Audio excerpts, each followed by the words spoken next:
How many additional jobs have been created by your government? I'm not counting new jobs created. I can tell you with the budget announcement, there will be significant jobs under the Minister of Economic Growth's announcements in Investment Boost, for example.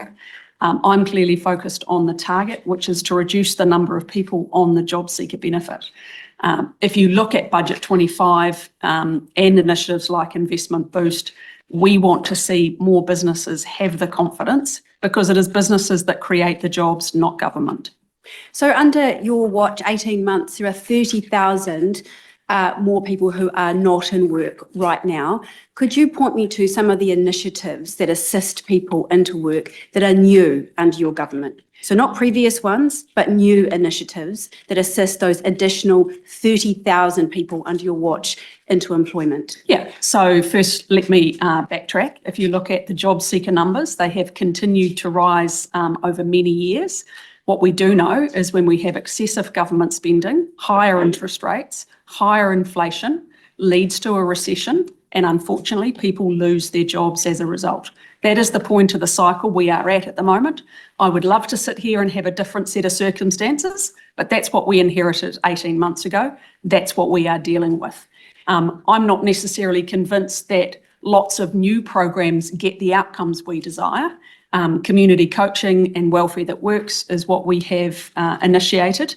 But as I've said in my opening comments, I'm far more interested in things that we have the evidence for what works. So Hei Po Tama Rangatahi, which was launched by the previous national government in 2017, is successful. We're continuing it.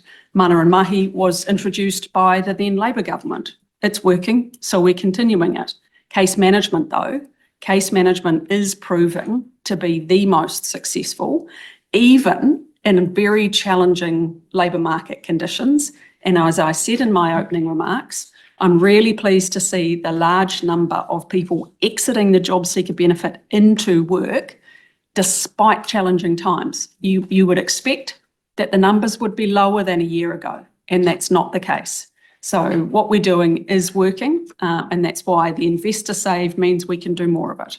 Do you think that scrapping workforce development councils has contributed to New Zealanders having 30,000 more people not able to find employment?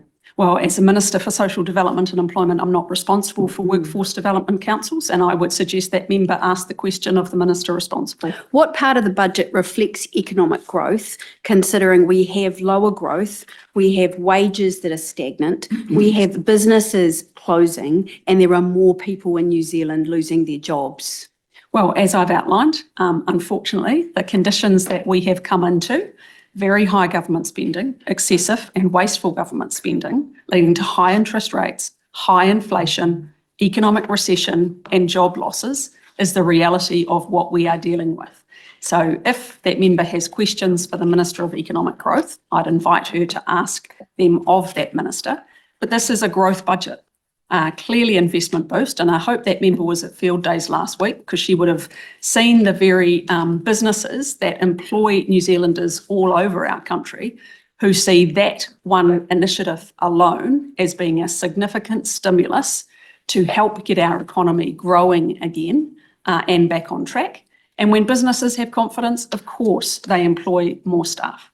Last one. Oh. Cumulatively, there are 66,000 more people on job seeker over the period to June 27 than forecast at the last election.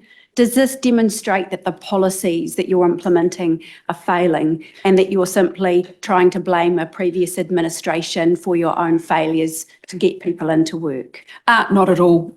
We are dealing with a recession. We're dealing with economic conditions. Listen to any economist and they'll tell you they are going on worse for longer. The economic recovery is more sluggish, and that's a range of factors that the member you don't believe you've contributed to that at all? Definitely not. No, we have gone on top of government spending. The savings identified in this budget are a good example of that. Have we got more to do in terms of savings? Absolutely. But we are focused on the job seeker reduction target, and I am not shying away from that target to reduce the number of people on the job seeker benefit by 50,000, because our government knows how important it is for individuals and families to be in work. We know That is the pathway out of hardship, and that's why we continue to focus on that as one of our 9 government targets.